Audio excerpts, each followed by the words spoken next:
Hello dear aspirant, welcome to all of you in our channel study with Alok. देखिए छात्रों, आज हम लोग जो बात करने चल रहे हैं वो टीचिंग एप्टीट्यूड जो पार्ट है उसका अपडेट लेक्चर 1 के रूप में आ रहे हैं। तो कई विद्यार्थियों के मन में ये आ रहा होगा कि सर ये अपडेट लेक्चर का क्या मतलब है। ठीक है, तो देखिए अपडेट लेक्चर का जो सीधा सीधा मतलब ये है कि आपको क्या करना है कि जो लेक्चर 1 आपको पढ़ना है और लेक्चर 1 पढ़ने के बाद में अपडेट लेक्चर 1, ठीक है, अपडेट लेक्चर 1 भी जो है आपको कंप्लीट कर लेना है उसी के साथ साथ में।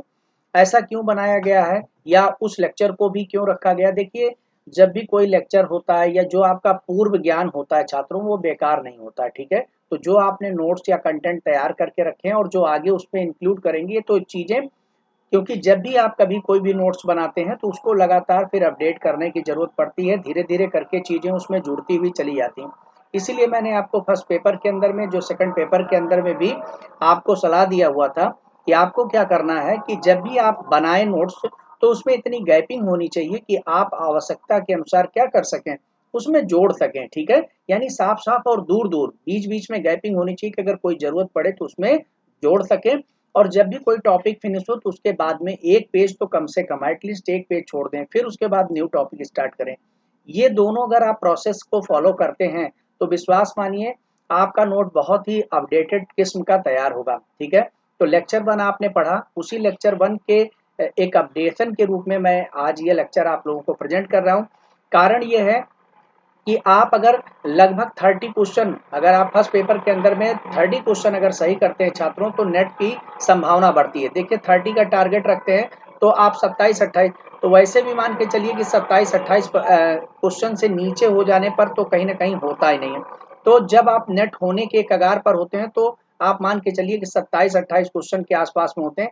जो भी अगर कोई व्यक्ति 25 क्वेश्चन हो करके अगर बाई चांस हो भी रहा है नेट, तो ये मान के चलिए उसका सब्जेक्ट पर बहुत अच्छी पकड़ है, यानी वो 60 64-65% लेकर के आता है। लेकिन अगर आपका जो दूसरा पेपर है वो भी यानी सेकंड पेपर भी एवरेज ही है, ठीक है, तो आप कम से कम टारगेट इसमें 30 लेकर, क्योंकि आपको एक मोटा मोटी 60% का अगर लेकर के चलते हैं छात्रों तो आप नेट के स्टूडेंट हो जाते हैं।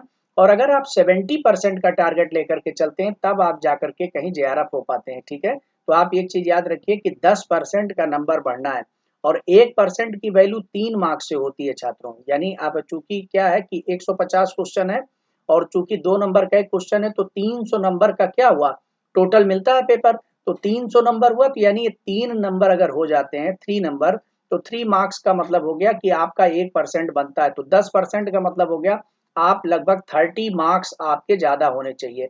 और 30 मार्क्स कब ज्यादा होते हैं? जब आपके 15 क्वेश्चन के राउंड फिगर में लोगों से ज्यादा हो जाए। ठीक है, तो आपको जो टारगेट रखना है वो 15 क्वेश्चन, 12 से 15 क्वेश्चन अगर आप एवरेज से ज्यादा चल रहे हैं तो आप जेआरएफ हो जाते हैं।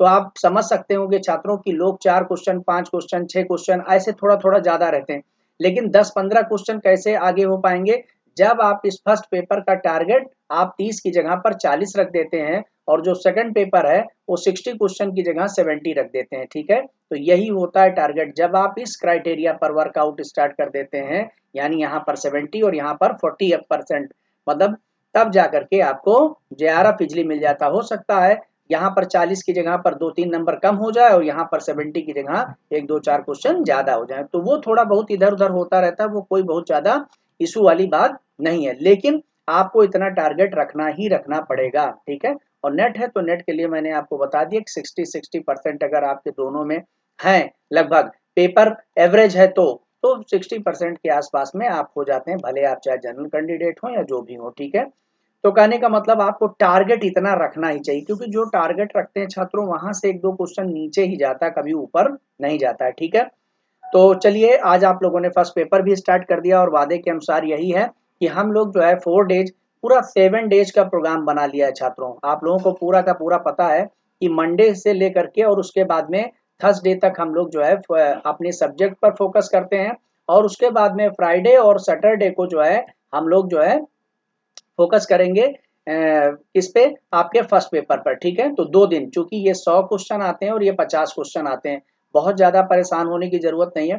कभी कभी ऐसा भी होगा क्योंकि समय अपने पास में कम है छात्रों, ठीक है, तैयारी ज्यादा करनी है, मेहनत ज्यादा करनी है। कई तो विद्यार्थी ऐसे होते हैं कि एक ही लेक्चर को सुनने में सर मतलब क्या बताएं, देखिए भाई छात्रों, ये है कि अगर आप हमारे साथ में जुड़ गए, सिस्टम से जुड़ गए, तो जब तक आप और लोगों से ज़्यादा मेहनत नहीं करेंगे तब तक आपके सफल होने का चांस कम रहेगा। तो इसलिए आपके लिए ज़रूरी जो सबसे महत्वपूर्ण पॉइंट हो जाता है वो ये है कि आप जुड़िए, तो आप अपनी कैपेसिटी भी बढ़ा दीजिए, अपनी डोज भी बढ़ा दीजिए, क्योंकि अगर आपकी डोज ज़्यादा नहीं हो पाई, आपके पढ़ने की कैपेसिटी नहीं हो पाई, तो कहीं ना कहीं एक प्रश्न चिन्ह रहेगा। क्योंकि कोई भी बंदा अगर एनटीए नेट की तैयारी कर रहा है तो कुछ ना कुछ तो पढ़ ही रहा होगा, ठीक है। और अगर कुछ पढ़ रहा है और आप भी कुछ ही केवल पढ़ते हुए चलेंगे तो कहीं ना कहीं दिक्कत। तो एक लेक्चर तो आपका कंपलसरी है, और लेकिन समटाइम्स अगर जरूरत के अनुसार अगर हमें पढ़ा तो शुरुआती दौर में नहीं, लेकिन आगे चल करके दो दो लेक्चर भी आप लोगों को कवर करना पड़ सकता है। क्योंकि ऐसा मुझे लगता है कि मार्च के फर्स्ट वीक में, ध्यान रखिएगा कि जो मार्च का फर्स्ट वीक है इसमें आप लोगों का एनटीए नेट का फॉर्म आ जाएगा, ठीक है। और एनटीए नेट का फॉर्म मार्च के फर्स्ट वीक में आ जाएगा, और जैसी संभावना बन रही है, यानी अगर कहीं कोरोना या कोई दैवीय आपदा नहीं आ गई, तो आप मान के चलिए कि जून के फर्स्ट वीक में ही एग्जाम भी होने की संभावना है छात्रों, ठीक है। तो जून के फर्स्ट वीक में, यानी जून जून में पूरे एग्जामिनेशन कभी भी हो सकता है, 10 तारीख 15 तारीख तक हो सकता है। तो ज्यादा समय नहीं है आपके पास में, ठीक है।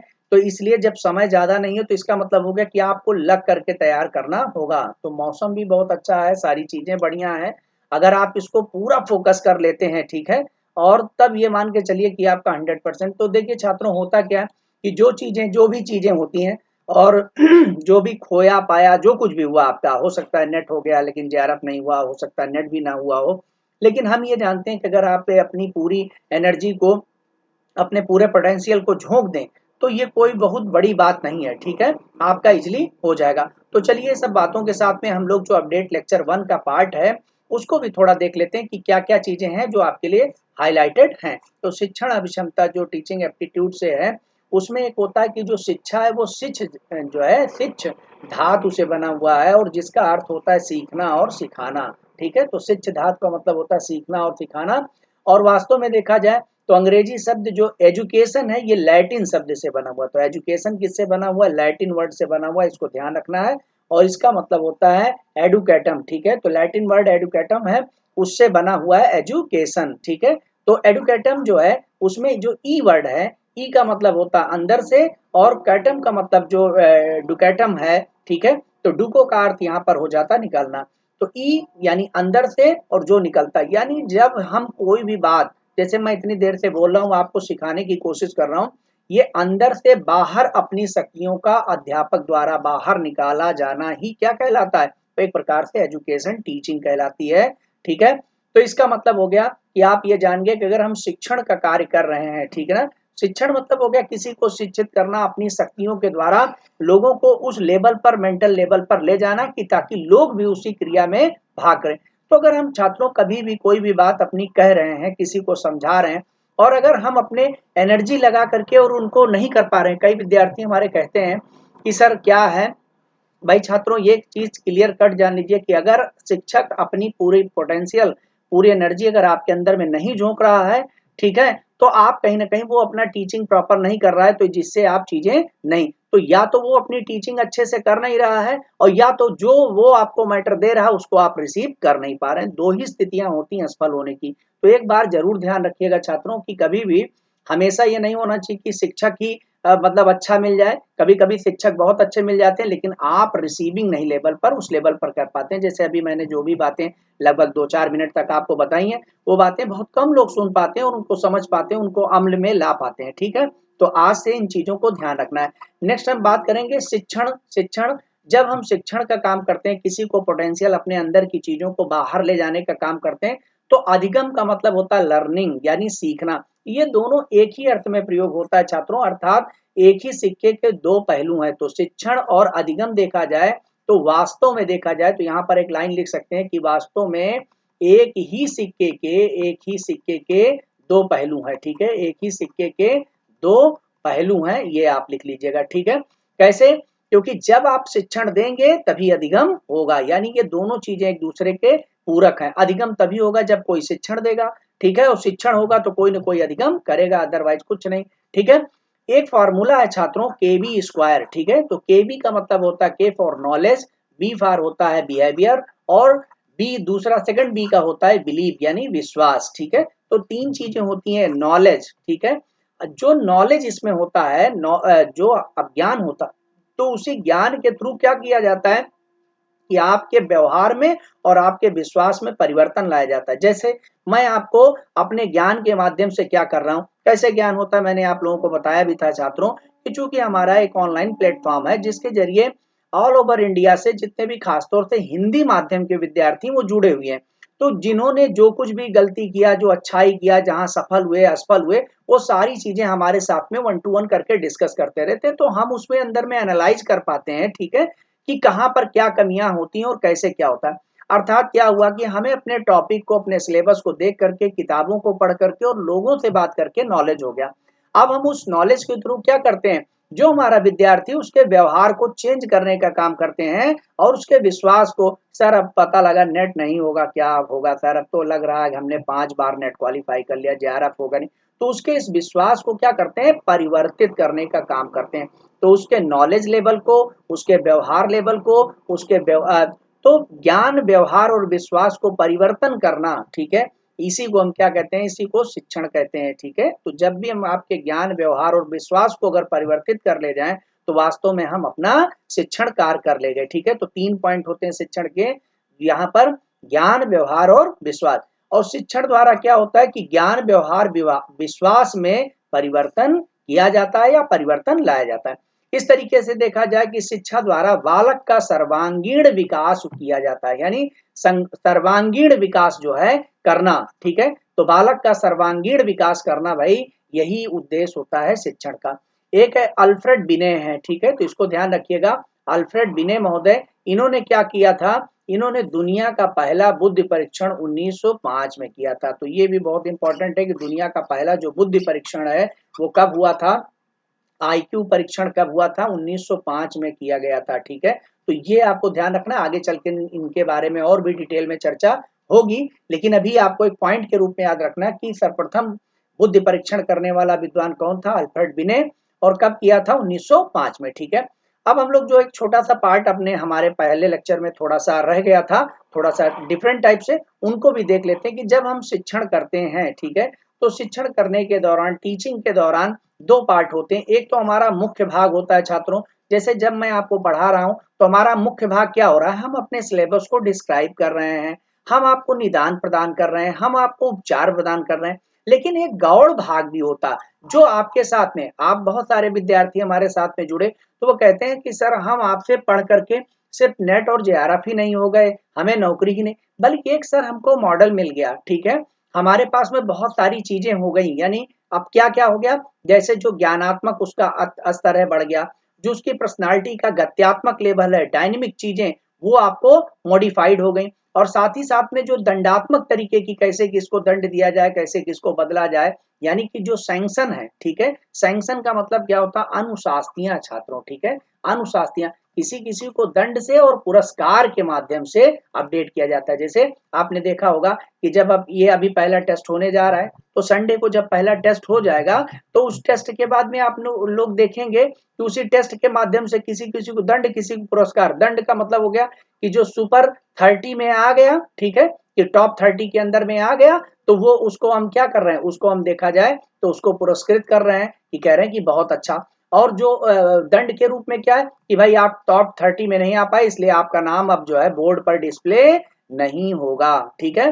तो दंड, या कभी कभी किसी को कुछ कहना, तो ये जो गौड़ भाग है कि कैसे किसको दंडित किया जाए, कैसे अपडेट किया जाए, कैसे कमेंट किए जाए, कैसे बातें बताई जाए, क्या कह दिया जाए कि आग लग जाए, ठीक है, और लोग पढ़ना शुरू कर दे। देखो छात्रों, पढ़ते तो सभी लोग हैं, लेकिन फिर कौन सी वो बात है, मैंने आपको अपने सब्जेक्ट के पहले लेक्चर में ये बताया था कि ज्यादातर लोग ये ढूंढते हैं कि सर कैसे पढ़ें, क्या पढ़ें, ठीक है, कब पढ़ें, ये सब चीजें, मतलब जो है कि सर मतलब कब पढ़ें, कैसे पढ़ें, क्या पढ़ें, इन्हीं में गुजरे रहते हैं, इन्हीं में उलझे रहते हैं, जिसके कारण फिर उनको ये नहीं पता चल पाता है, इसी की तलाश में रह जाते हैं, सर कैसे पढ़ें। लेकिन वास्तव में छात्रों कि मतलब कि नेट और जेआरएफ हो जाए, यही है, कैसे पढ़ें, क्या पढ़ें, कब पढ़ें, सब लोग यही सोचते हैं सर हमको जेआरएफ हो जाए तो हम कैसे क्या करें। लेकिन वास्तव में क्यों पढ़ें, अगर आपका क्यों क्लियर है, ठीक है, एक बड़ा प्रश्न है कि आप क्यों, अगर आपका क्लियर है क्यों आप पढ़ रहे हैं, ठीक है, क्या करना चाहते हैं, ठीक है, और क्या करना, मतलब जो है आपकी पर्सनालिटी क्या है, आपके सोच क्या है, आप क्या बनना, जिस दिन ये सोचना शुरू कर देंगे कि आप टीचिंग एप्टीट्यूड नेट हो गए, कल को कोई पूछ लिया और आप बता भी नहीं पाए, तो आपको बहुत ही खराब लगेगा। तब जब ये लेवल का अगर आपने क्यों पढ़ रहे हैं, क्या होना है, कौन सी चीजें, ये क्लियर हो जाता है छात्रों, तो ऑटोमेटिकली आपकी पढ़ाई बहुत तेजी से बढ़ जाती है। ठीक है, तो ये जो पार्ट होता है शिक्षण का, या जब टीचिंग करते हैं तो देखते नहीं है कि बहुत सारे लोग जो पढ़े लिखे लोग होते हैं, उन गौड़ भाग उनका बहुत है। ऐसे तो उनके कहने के लिए मुख्य भाग के रूप में एक डिग्री मिल जाती है, तो कुछ चीजें मिल जाती हैं, लेकिन जो गौड़ भाग होता है वो बड़ा ब्राइट हो जाता है। आपने देखा होगा कि कोई बंदा अगर नेट है, बहुत मेहनत से करके पीएचडी किया है, तो उसकी पर्सनालिटी में ऑटोमेटिकली चार चांद लग जाते हैं, और वो जो है बड़ा ही व्यवस्थित कार्य। लेकिन अगर उसने मेहनत करके किया है, फर्जी कर दिया है, तो कहीं कुछ नहीं होगा, उसका कोई कॉन्फिडेंस लेवल नहीं होगा। ये जान लीजिए छात्रों, अगर कोई वास्तव में पढ़ करके नेट अगर क्वालिफाई कर लिया है, पीएचडी ज्वाइन कर लिया या नेट ही हो गया, ये जान लीजिए जिंदगी में वो बेकार नहीं जाएगा, कहीं ना कहीं अपनी उसकी रोजी रोटी चलने भर का बहुत बहुत सारे लोग देखिए कितने महाविद्यालय से लेकर सब कुछ है, और कहीं ना कहीं आपको कुछ न कुछ जरूर मिल जाता है। लेकिन आपको क्या करना होगा, आपको कहीं ना कहीं जो है आपको अपडेट करना होगा, वास्तव में मेहनत करनी होगी। तो चलिए भाई, क्यों क्लियर हो गया होगा। अब आइए हम लोग मुख्य भाग को देख लेते हैं कि मुख्य भाग क्या है, वो आप जान लिए कि मुख्य भाग के रूप में है वर्णनात्मक। ठीक है, तो वर्णनात्मक मतलब हो गया कि जिस घटना है, जो बात है, उसका वर्णनात्मक अप्रोच होता है कि उस चीज का वर्णन करना। जैसे शिक्षण का भाग है और मैं शिक्षण का पार्ट्स की बात कर रहा हूँ, तो यहाँ पे मैं उसका वर्णन कर रहा हूँ। जैसे कोई इवेंट्स होती है, कोई पार्ट होता है, तो उसको वर्णन करने का काम। दूसरी चीज है निदानात्मक, भाई निदान प्रदान करना कि सर हमको फर्स्ट पेपर के रिसर्च एप्टीट्यूड वाला पार्ट बहुत टफ लगता है, तो उसके लिए निदान करना। उपचारात्मक कार्य करना, ठीक है, उपचार से बना हुआ है। उपचार का मतलब क्या होता है कि कहीं ना कहीं उस चीज का इलाज करना। ठीक है, निदान प्रदान कर देना कि भाई क्या हुआ, ऑनलाइन क्लासेस चल रही, निदान प्रदान हो गया। उपचार कर देना, सर ये वाला हमको समझा दिया, ये वाला पार्ट हो गया, तो उससे उपचार हो गया। इसमें एक चीज होता है औपचारिक। जब औपचारिक अगर कोई चीज करते हैं, तो औपचारिकता का मतलब हो गया कि जैसे हमारे पास में फिक्स है कि हम इसी सिलेबस को ही डिस्क्राइब करेंगे, इसके अलावा इधर उधर नहीं जाएंगे, तो इसका मतलब सब कुछ निश्चित होता है। जब हमारे पास चीजें फिक्स हो तो उसमें लोचशीलता का भाव नहीं, और जबकि जब अनौपचारिक रूप से हो जाता तो उसमें लोचशीलता। तो वास्तव में छात्रों होता क्या है कि जब भी आप शिक्षण करते हैं, जब तक अपने विद्यार्थियों से लगाव नहीं रहेगा, जब तक जुड़ाव नहीं रहेगा, तब तक फिर समझ लीजिए यानी कहीं ना कहीं अनौपचारिक रूप से भी आपको जुड़ना पड़ता है, एक मोटिवेशन भी देना पड़ता है। जब देखिए इतनी सारी बातें मैं पढ़ाता हूँ और इसके बीच बीच में आपको कुछ चीजें भी समझाता है, क्या जरूरत है इतना बोलने की, हमको तो टू दी पॉइंट पढ़ा करके इसको खत्म कर देना चाहिए। लेकिन अनौपचारिक रूप से जब हम आपके साथ में जुड़ते हैं, कभी आप फोन कर देते हैं हमारे पास में और अपनी समस्याओं को लेकर के, या कभी रूबरू हो जाते हैं, हमसे मुलाकात ही कर लेते हैं, तो इससे क्या होता है कि अनौपचारिक रूप से जब होते हैं, तो आपका जो लगाव है, पढ़ने का नजरिया है, वो और ज्यादा अपडेट हो जाता है। तो औपचारिक मतलब क्या हो गया कि जहां पर लिखित रूप में रहता है। अनौपचारिक मतलब हो गया कि जब आप उस लेवल पे जाकर के, जैसे कोई विद्यार्थी कमजोर है, उस लेवल पे जाकर के आप समझाना शुरू करते हैं छोटी छोटी को, उसको हम अनौपचारिक करते हैं या उसको मोटिवेट करते हैं। हमें क्या जरूरत है इतना मोटिवेट करने, आपने मान लीजिए इन्वेस्टमेंट किया, आप जुड़ गए, उसके बाद में आप पढ़ना शुरू कर दिए, तो अब तो आप खुद ही जिम्मेदारी है। लेकिन ये हमारा काम हो जाता है कि अनौपचारिक रूप से भी हम आपको मोटिवेट करते हैं। दूसरी चीजें कहा जाता है, बहुत इंपॉर्टेंट है, निरौपचारात्मक। ठीक है, तो निरौपचार ये वर्ड पूछा जा सकता है आपसे, इंपॉर्टेंट क्वेश्चन है, इस पे बनेगा। निरौपचारात्मक मतलब कुछ चीज निश्चित हो और कुछ चीजें अनिश्चित। जैसे अब देखा जाए तो हम यहाँ पर क्या कर रहे हैं, औपचारिक भी हैं आपके साथ में, क्योंकि पर्टिकुलर फिक्स है कि ये चीजें अगर आप औपचारिक रूप से नहीं जुड़े हुए हैं तो आप इन चीजों को, और हम यहाँ पर अनौपचारिक भी हैं। कैसे, तो जैसे हम आपको अपना एक बहुत ही मतलब क्लोज मान करके एक एक चीजों को रत्ती रत्ती बताते हुए चल रहे हैं। ठीक है, टाइम देते हुए, समझाते हुए एक एक चीजों को।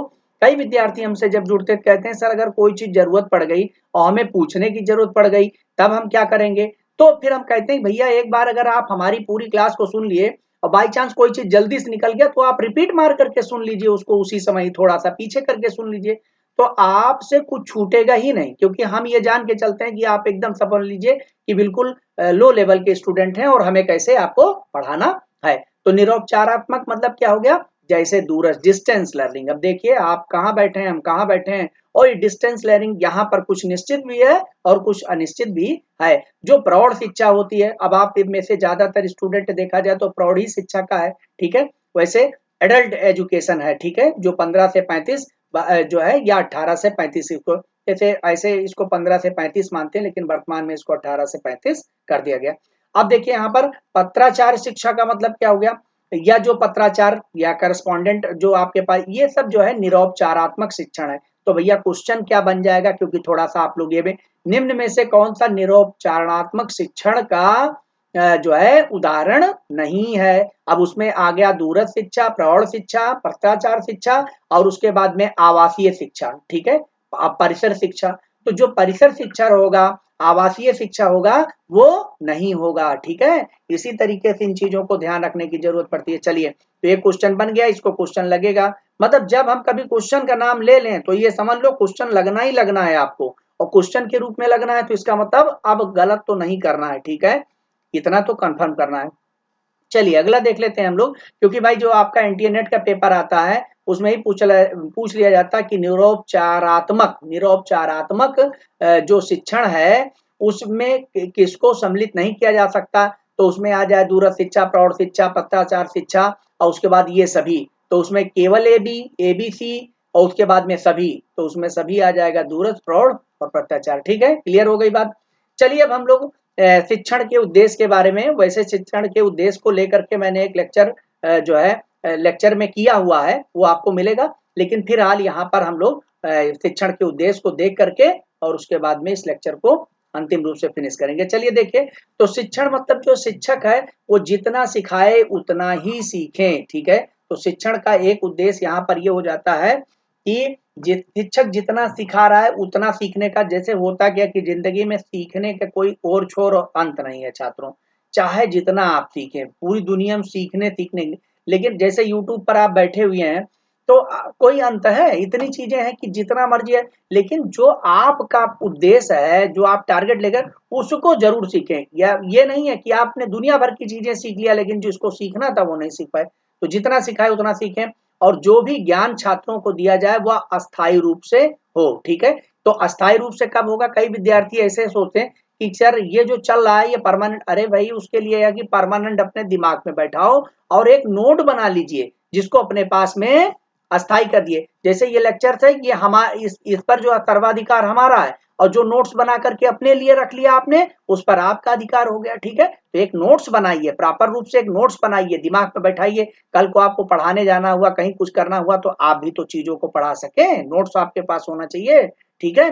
तो बिना मेहनत करने होगा, और अस्थायी ज्ञान के माध्यम से जो है वातावरण के लिए निर्माण, तो मतलब जब अस्थायी ज्ञान के माध्यम से एक प्रकार का वातावरण निर्माण किया जाए, ठीक है, तो वातावरण यानी एक प्रकार का माहौल भी बनाया जाता है कि जिससे, जैसे जब लेक्चर स्टार्ट होता तो बिना एनवायरनमेंट के, बिना चीजों के नहीं बनता, एक ऐसा माहौल बनाया जाता है। दूसरी चीज है, शिक्षण की प्रक्रिया में ज्ञान हो गया, अनुभव हो गया और वैज्ञानिक सिद्धांतों का प्रयोग किया जाए और छात्रों के व्यवहार में परिवर्तन। तो अभी आपको मैंने ऊपर ही बताया हुआ था कि KB² यानी नॉलेज, बिहेवियर और बिलीव, यही मेन होता है कि आपका नॉलेज, बिहेवियर और विश्वास में परिवर्तन होना चाहिए। वही चीज यहाँ पर भी कहा गया कि जब भी शिक्षण की प्रक्रिया होती तो ज्ञान, अनुभव और वैज्ञानिक सिद्धांतों का, ज्ञान जो हमें प्राप्त है, साथ साथ में जो हमारा पढ़ाने का अनुभव है, जो हमने पढ़ा है, ठीक है, और वैज्ञानिक तरीका है किसी चीज को कैसे समझाना, कैसे हाईलाइट करना, कैसे, इन वैज्ञानिक तरीकों को प्रयोग करके हम आपके व्यवहार में परिवर्तन, कि जब हम डेडिकेटेड होकर के आपको पढ़ा सकते हैं, लग सकते हैं और हमने अपना सारा काम कंप्लीट कर लिया, तो भैया अगर अभी आप पेंडिंग में तो आप क्यों नहीं पढ़ रहे हैं, ठीक है। तो इसका मतलब कहीं ना कहीं ज्यादा मेहनत करने की जरूरत है, ठीक है। और शिक्षण की प्रक्रिया में अगला आ जाता है कि शिक्षण की प्रक्रिया गतिशील प्रवृत्तियां लाई जाए, यानी कभी रिजिडनेस नहीं होना चाहिए, फ्लेक्सिबिलिटी होनी चाहिए, चीजों को अपडेट हमेशा करते, जैसे हम अपने लेक्चर्स को अपडेट कर देते हैं आवश्यकता अनुसार, वैसे ही, ठीक है। मानसिक बौद्धिक प्रक्रियाओं को सम्मिलित किया जाए, तो इसमें एक चीज है कि जो मानसिक और बौद्धिक प्रोसेस हैं, जिससे आपके दिमाग पर, कई लोग देखते नहीं है, आप इतनी देर तक बैठे हुए हैं और उसके बाद में जब कोई कार्य करते हैं तो लगता है कि भाई हाँ हमने ये कार्य किया, खाना बनाया तो लगा कि कार्य किया, लेकिन आप यहाँ बैठ करके अगर पूरे लेक्चर को सुन लिए तो आपके जो ब्रेन के न्यूरॉन्स हैं वो डेड हो जाते हैं छात्रों, यानी ब्रेन की सेलें डेड होती हैं, अब आप कहेंगे सर ब्रेन सेल डेड हो जाएगी तो हम नहीं चल, अरे भाई सेल लगातार पूरे बॉडी में डेड होती रहती है और नई सेलें बनती रहती हैं, ठीक है। तो जहां जिस चीज का उपयोग ज्यादा करेंगे उसकी सेल ज्यादा डेड होगी, ठीक है। मतलब मोटे भाषा में मैं बता दूं, अगर आप ज्यादा चल फिर रहे हैं तो इसका मतलब पैरों की सेल डेड हो रही तो पैर थकेगा, फिर वो नई सेलें बनेगी। तो जब ब्रेन का यूज कर रहे हैं तो ब्रेन का, और ब्रेन में बहुत तेजी से यूज कर रहे हैं आप, लगातार चीजों का प्रयोग कर रहे हैं, इसीलिए एक शिक्षक बहुत ज्यादा मेहनत करता है वो चीजें। अगर एक लेक्चर अगर आपने पूरे कायदे से ले लिया छात्रों, तो ये समझ लीजिए कि पूरा एकदम समझ लीजिए हाईटेक आपका यूज हो गया, ठीक है। तो ये भी बड़ा महत्वपूर्ण, और एक लेक्चर सुन भी लिया तो भी, अब जितने हमारे विद्यार्थी हैं जो एक नोट पूरा बना डालते हैं, लिख डालते हैं एक लेक्चर सुन के, वास्तव में वो बहुत मेहनत करते हैं, उनको खुद ही फीलिंग होगी। और सभी लोग, आप लोग इस वीडियो में कमेंट करके बताइए, हमको ये चीज बताइए। इसीलिए मैंने कहा, कई विद्यार्थी कहते हैं कि सर कैसे हम बताएं अपना फीडबैक, अच्छा लगा तो इसी के नीचे कमेंट बॉक्स लिखा हुआ, उसमें लिख करके बता दीजिए कि सर वाकई में हमने जो है एक लेक्चर पढ़ा तो कितनी मेहनत लगी, ठीक है, कितना कितना मतलब आपको एक मतलब मानसिक रूप से जो परिवर्तन हुआ आपके अंदर में वो कितना हुआ। तो मानसिक बौद्धिक प्रक्रियाओं को सम्मिलित किया जाता है, और साथ ही शिक्षण प्रक्रिया में अनुदेशन की और प्रशिक्षण की और सूक्ष्म शिक्षण को जोड़ा जाए। तो एक उद्देश्य है कि अनुदेशन जो निर्देशन दिया जाता है, ठीक है, प्रशिक्षण ट्रेनिंग करने की बात, क्योंकि होता क्या कि जब तक आप ट्रेंड नहीं हो जाते हैं, जब तक चीजों को बार बार, जैसे होता है ना कि एक बार मैंने पढ़ा दिया आप एक बार पढ़ लिए लिख लिए, ऐसे नहीं होता है। जब आपको बार बार ट्रेंड किया जाएगा, बार बार पेपर दे करके, पेपर देते रहिए, पेपर देते रहिए हर संडे, इस बार संडे पेपर देंगे, अगले संडे को पेपर दीजिए उसमें, और तो ये प्रशिक्षण का काम और सूक्ष्म विश्लेषण सूक्ष्म शिक्षण किया जाएगा, तब जाकर के फिर जो है शिक्षण का उद्देश्य पूरा होगा। वास्तव में जो शिक्षण होता है ये चक्रीय प्रक्रिया होता है छात्रों, ठीक है। तो ये चीज ध्यान रखिएगा कैसे होता है, जैसे शिक्षक है, विद्यार्थी है, बीच में पाठ्यक्रम है, तो शिक्षक पाठ्यक्रम विद्यार्थी, शिक्षक पाठ्यक्रम विद्यार्थी, ये तो एकदम छोटे लेवल पे मैंने बता दिया। इसी चीज को अगर हम लोग थोड़ा बड़े लेवल पे देखें तो यहाँ पर देख लीजिए कि टीचिंग होती है, तो टीचिंग कैसे होगी, सबसे पहले प्लानिंग करना पड़ता है। जैसे मैं प्लान बनाया कि मैं फर्स्ट पेपर उसके बाद में इसका अपडेट पढ़ता, तो एक प्लानिंग बनी, उसके बाद में टीचिंग मैंने किया, टीचिंग किया तो उसके बाद आपका फीडबैक आया, ठीक है, मैंने कहा नहीं कि अभी आप फीडबैक दीजिए। उसके बाद में फिर क्या होता है, रीप्लेइंग हम करते हैं, फिर से हम अपना करते हैं, ठीक है, फिर से रीप्लानिंग कर दिए कि अब बच्चों का ये पोजीशन आया तो अब हमें क्या करना होगा, तो रीप्लानिंग कर दिए, तो रीटीचिंग किए, रीटीचिंग कर दिए तो रीफीड आया, फिर से हम प्लानिंग किए। तो इस तरीके से ये देखा जाए तो ये प्रक्रिया लगातार चलती रहती है।